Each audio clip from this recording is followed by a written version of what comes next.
भ्रष्ट जजों का सिर्फ ट्रांसफर, लेकिन शिक्षकों की ले ली नौकरी। ममता बनर्जी का एससी पर तीखा हमला।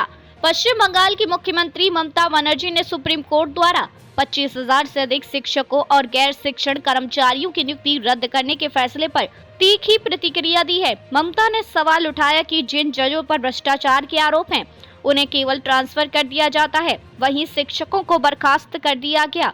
उन्होंने कहा, अगर किसी जज के घर से पैसे बरामद होते हैं तो उसे केवल ट्रांसफर कर दिया जाता है, फिर इन उम्मीदवारों को क्यों बर्खास्त किया गया। ममता बनर्जी ने यह भी आरोप लगाया कि पहले जज जिन्होंने भर्ती प्रक्रिया के खिलाफ फैसला दिया, अब भाजपा के सांसद बन गए हैं, जिन्होंने भारतीय जनता पार्टी, बीजेपी और माकपा सीपीएम पर आरोप लगाया कि वे मिलकर इस फैसले को प्रभावित करने की साजिश कर रहे थे। मुख्यमंत्री ममता बनर्जी ने मीडिया से बात करते हुए कहा, मैं इस देश की नागरिक हूं और मुझे हर अधिकार है, मैं इस फैसले को नहीं स्वीकार कर सकती। हालांकि मैं जजों का सम्मान करती हूं, मैं ये राय मानवीय दृष्टिकोण से व्यक्त कर रही हूं, कृपया भ्रम पैदा न करें। उन्होंने कहा कि हालांकि उनकी सरकार सुप्रीम कोर्ट के फैसले को लागू करेगी और चयन प्रक्रिया को फिर से दोहराएगी, लेकिन उन्होंने विपक्षी दलों भाजपा और माकपा पर बंगाल की शिक्षा प्रणाली को नष्ट करने की कोशिश का आरोप लगाया।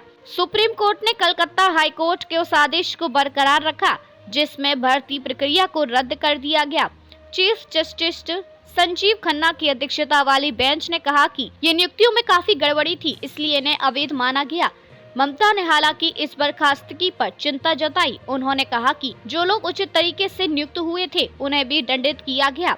हालांकि ये केवल 25,000 उम्मीदवार नहीं हैं, उनके परिवारों पर भी असर पड़ा है। स्कूलों में संकट की चेतावनी। ममता ने चेतावनी दी कि स्कूलों में संकट उत्पन्न हो सकता है, क्योंकि अब हजारों अनुभवी शिक्षक नौकरी से बाहर हो गए हैं। उन्होंने कहा कि कक्षा 9 से 12 बहुत महत्वपूर्ण कक्षाएं हैं। ये उच्च शिक्षा के लिए प्रवेश द्वार हैं। उनमें से कई बोर्ड परीक्षा की कॉपी जांच कर रहे हैं। क्या भाजपा और माकपा चाहते हैं कि शिक्षा प्रणाली ध्वस्त हो जाए? इस मामले में ममता बनर्जी ने न केवल न्यायिक फैसले की आलोचना की, बल्कि बंगाल के शिक्षा क्षेत्र में संभावित संकट को लेकर चिंता जताई।